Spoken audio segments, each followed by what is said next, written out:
Hello, everyone. This is Dale Benson. I'm the lead pastor at the Naz in Grove City, Ohio. And I'm here with David Morrison and the executive pastor at the Naz. What's and up? Dr. Melissa Wainwright-Benson, my wife. And so we are continuing. We never named this podcast, the Serendipitous podcast. I like we're that. just as we're going. It's catchy. This is a follow-up to a sermon that was preached on August the 4th, where we dealt with part of the Sermon on the Mount that dealt with murder and anger and lies and deceit and lust and adultery and divorce and all these kind of things. It was a huge topic, too much to cover. And so people threw in questions and things. And so we've started dealing with those. In our last moments together, during our last episode, we were talking about trust, but we brought up, how do you rebuild trust? And so we're going to talk a little bit today on what it takes to rebuild trust. And so I'll throw it to you, David. And so you had some questions that were unanswered last time that you wanted to ask. So I'll throw it back to you, let you ask those. Yeah, absolutely. So you talked a lot about when we face lies and how we don't believe the lies, but how they impact us and what it looks like to have friend groups around you and what a healthy version of that looks like. And you even gave the great piece of advice of, hey, find more than one person to tell them, what's going on in your life. That way you're just, dumping everything all on one person, but Right. You have multiple people that you can trust, that you can speak truth into your life. I thought that was excellent. But how do you, once trust is broken, how do you trust again?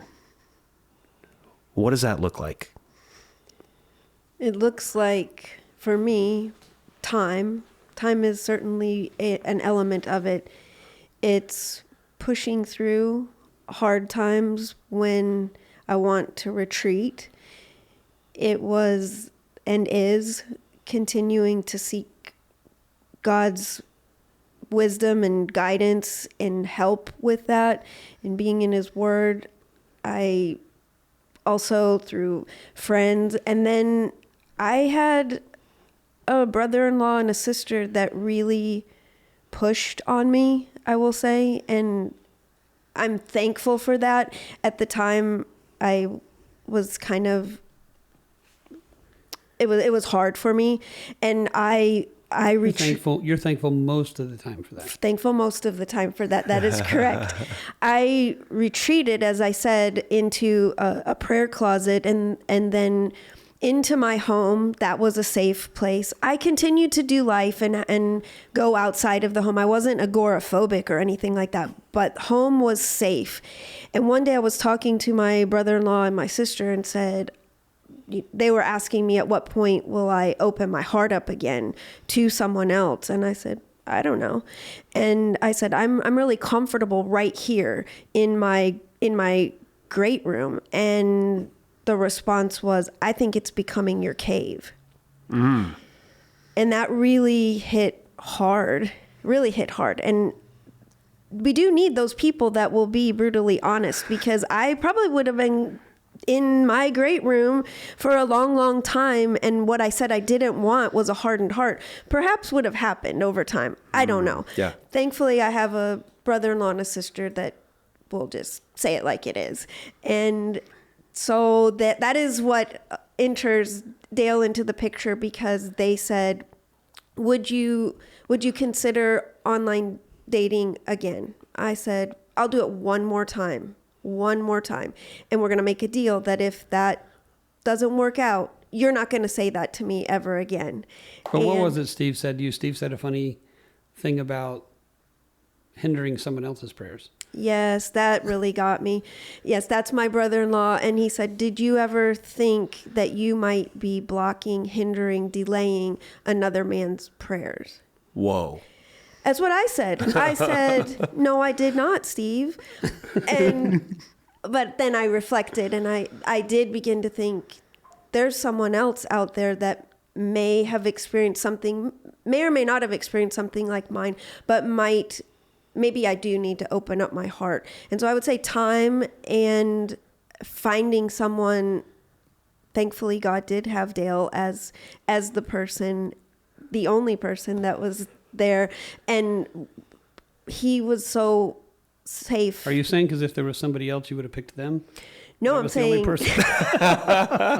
no, I'm not saying that. I'm saying that I think God did have in mind for me someone, and I might have been delaying your prayers. I don't know.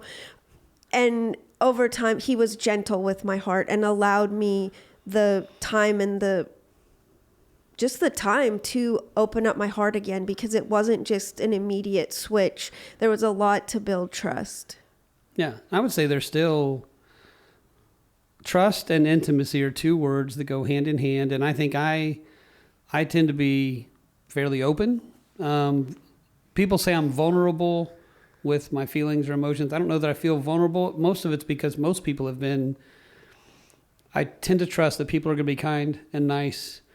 And usually when I'm careful for the most part at who I'm vulnerable around, but I'm also someone who is somewhat of a pragmatist. And I realize if you're not open, that person's never really going to know you. You're never really going to know them. So be open. Now that does open you up for pain and awkwardness and all kinds of things.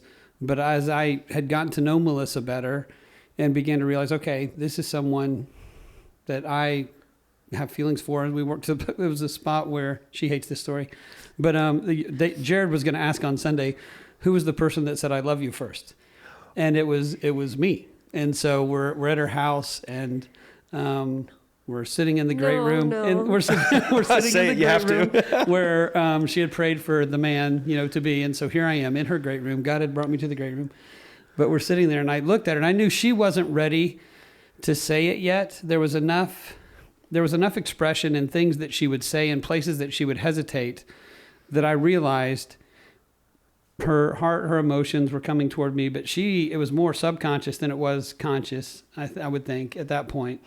And so I told her, I said, I don't want you to say anything. I'm not saying this so that you will say it in return. But it's something I need to say. And for me, like for her, writing things down and crossing them out is really important. For me, saying it is important. To speak it, to say it. I needed to say it for my heart, for my mind. And so, I said, you don't need to say anything. Just don't say anything, but you need to know, Melissa, I love you. And she goes, that's sweet. Oh, And I did not know that is such a taboo thing to say. That's sweet. So I'm just telling you, don't say anything. But anyway, so we're there. We're sitting right there. And so I've just said, I love you. She says, that's sweet. And I'm just, I'm not crushed because I knew she wasn't going to say it. But I'm like, don't say that's sweet. That's like, oh, you cute little puppy dog, or whatever. And so I was like, don't say that. And so we're caught in this awkwardness. And the door flings open and her kids walk in with their friends. It's like, oh, hey, everyone. So saved by the friend. Yeah. So walking through that. But I think that's sort of a picture of our relationship in some ways. There's how do I open up without getting hurt? And then there's things that we find. We've been married now for 2 years, almost 2.5 years, almost 3. But early on, before we got married, there was a moment that I did something. Do you remember when Brooke had spilled some hot chocolate? And so we're trying to clean some stuff up. And I went into the man fix-it mode. Let's get these things done. Let's get this stuff done. We've got an expensive carpet that hot chocolate has been spilt on. Let's get it up. Let's do the things. And so somebody grabbed dish towels. And that we're bringing the dish towels over, which are, not that expensive. And we're getting this expensive carpet fixed.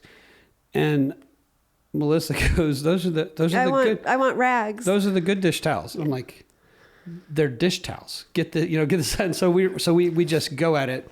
Because for me, let's get it fixed. So we get it fixed. And then I notice silence. So I realized, okay, I've done something wrong. I didn't even know what I had done wrong. And as I asked her, and she's going, she didn't want to talk about it. And finally, it was, the way I had said it and what had happened in the moment where I'm trying to fix an emergency, but it triggered something. And she said,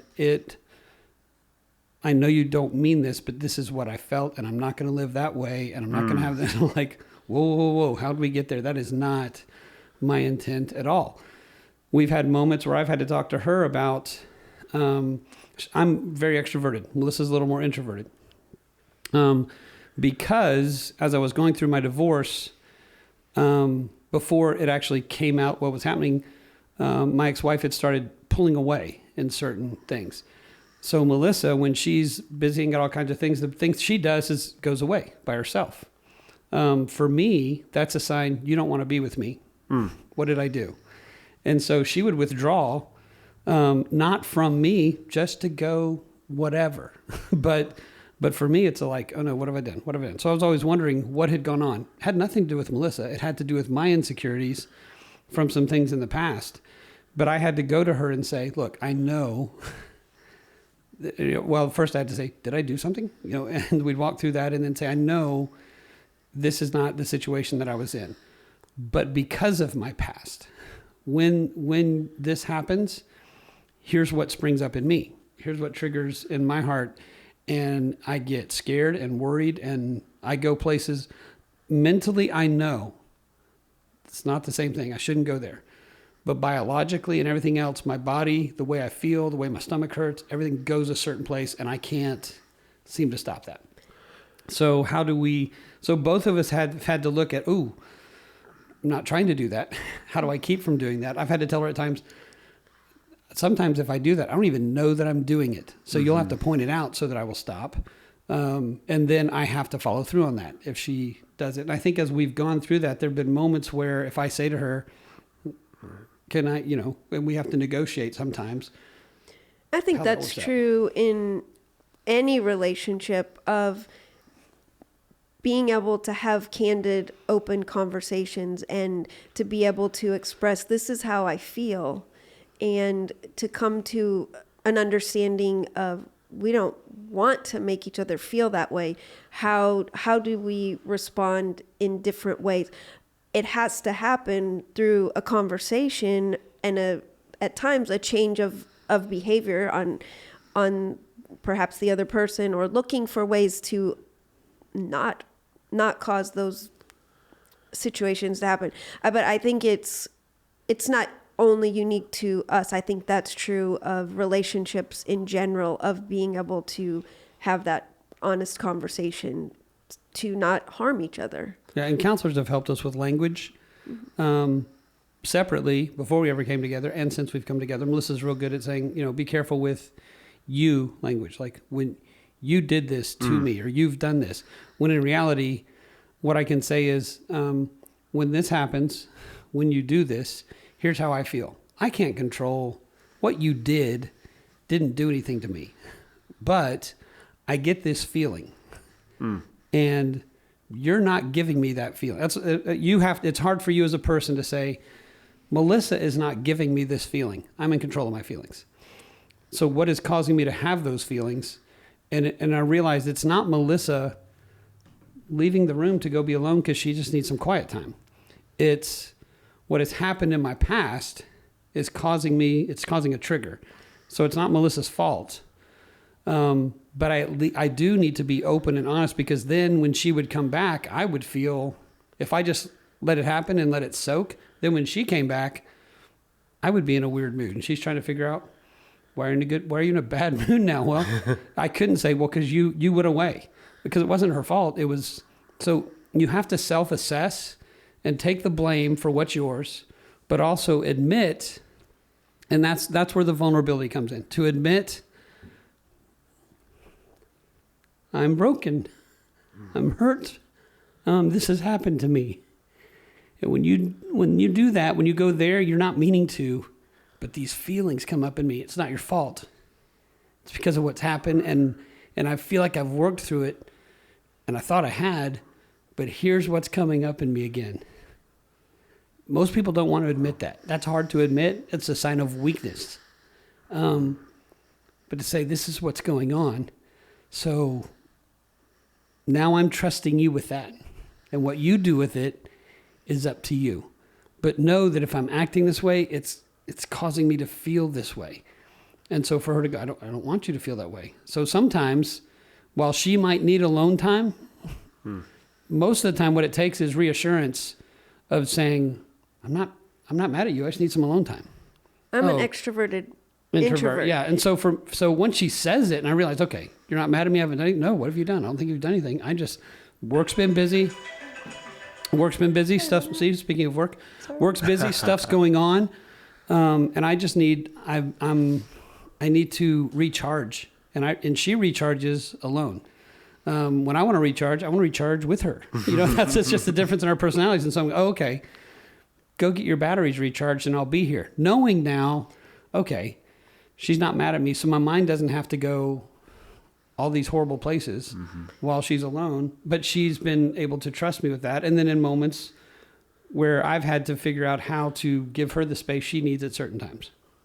And I think it's also owning, you said this, but just to reiterate it, that there have been situations that trigger a feeling. And I think this is again true with us as humans. Things that would continuously be in my healing journey would be things that I would address with my counselor to try to get to the root of what was it that was making those feelings, so that it wasn't a reoccurring situation. And I think as healing happens, those moments become further and further apart of triggers. And that's where I would say therapy, talking with a counselor is great. So we've been talking about rebuilding trust after divorce. I think it's true with a young couple that's getting married to acknowledge and realize we also bring, even in the best of families, we bring baggage with us. Sometimes it's good baggage, sometimes it's bad baggage. It's just the ways we were raised and things that happen that make us feel certain ways, that the other person doesn't necessarily have that same exact upbringing. And so they're not knowing what's going on. And so the communication, the talking, the building of trust, where sometimes we bring a lack of trust because of the ways we were treated at home growing up. So I would say to moms and dads, how you treat your kids and how they feel safe, how they feel trusted at home, how they feel like they can trust you at home, they're going to carry into a marriage. I think part of the reason it was easy for me to trust is I had a loving home. So my parents loved each other. They loved us. I didn't have, I used to get upset because friends would be mad at me because they wanted me to share the dirt from what I had growing up. And I really didn't. I mean, I didn't have Beaver Cleaver House. It wasn't like that, but I mean, it was great. I loved my parents. My parents loved me, but that made it easier for me to trust people. I just considered people are trustworthy until they're not. So trying to rebuild that becomes fun, but realize that's true in any marriage. That's true. And to your point, I had a similar situation. My parents were married for 48 years, and it was literally until death do we part. And always, I didn't ever think about having to rebuild trust. And that's one of the things that has been a difficult hurdle to overcome. Is this is something that I had to work on, because it was, life is truthful until it's not.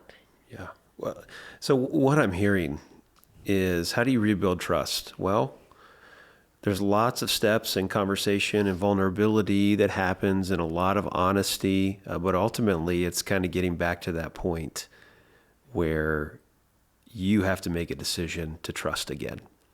You take that risk to take that. Now, I know our listeners are going to want to know, Melissa, we assume you said, "I love you," eventually. Yes. What happened? Yes, I did. I did not, as he stated on that day. I made the terrible mistake of saying "that's sweet," which, to anyone out there that doesn't know it, that's a terrible answer to "I love you." Men do not like that. That's terrible to say. And I did, in time, I did say "I love you" and continue to say "I love you." And I mentioned on Sunday, August 4th, that God laid on my heart to begin to pray for the new man. And it literally started with Post-its, these larger Post-its.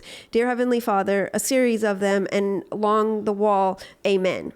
I didn't know how the prayer was going to unfold. It just started, and God kept laying on my heart. And literally, by the time I was ready to say "I love you," it was clear that he was the new man. Except that I didn't drink coffee. Yes. Oh, So she said I fulfilled everything on the list except I didn't drink coffee. But he liked the smell of it, and he liked coffee shops, so that worked. okay. So as long as the smell is good, It worked. and you're okay with him being a Coke guy, Coca-Cola. It worked out. That worked out fine. Well, I would say one more thing, David. I think that we didn't talk through because both of us are on the side of the one who lost trust, and I think there are people that at times, and some people that ask questions of what if I've been the one that committed adultery, or I was unfaithful, or I'm the one that lied, or worked through those things. How do I rebuild trust with others? And I think part of what's going on is how do I rebuild trust with myself? Most of the people I talk to, they're going, I never thought I would be here. I never thought I would do that, but now I have. And now I feel like it's just who I am, and they define themselves by their sin. And I would say to that person, the grace of God, the mercy of God, the love and justice of God all flow to you as well. And so how do you begin to say, yes, that is what I am? I think on Sunday, August 4th, we talked about the fact we're created in God's image and we are fallen. You've messed up. That just proves the fallen part. But God is still calling and still desiring to have a relationship with you and to draw you back to him. That's what Melissa and I were both praying for our former spouses when we continue to pray for them. But this sense of how do I continue to take my steps toward Christ, to rebuild who I am in him, not just on my own, but to allow God to do that in and through me so that I can become a trustworthy person again. Because if you can't trust yourself, you're very likely not going to trust others. That becomes awkward as well. So to begin to again, focus in on Christ, allow him to create in you a clean heart, a new heart, to become who you need to be so that you can begin to understand it's not me who does it. It's Christ who does it in me. I'm going to rely on him, and I'm going to find someone else who does the same. Wow. So you pointed out a really cool aspect of trust that I hadn't really considered much of. What do you do when you don't trust yourself anymore because you've broken trust? And I don't know if you guys have time for this, but would be curious to know what role forgiveness plays in that. Do you guys want to do that in another segment, or would you like to handle that now? Let's do that in the next one. All right, we're going to talk about forgiveness in the next segment. This podcast is a production of Grove City Church of the Nazarene. You can find additional information and resources online at thenaz.church, and we encourage you to follow the Naz on Facebook, Instagram, and YouTube. If you have thoughts or questions regarding the podcast, you can email us at podcast@thenaz.church.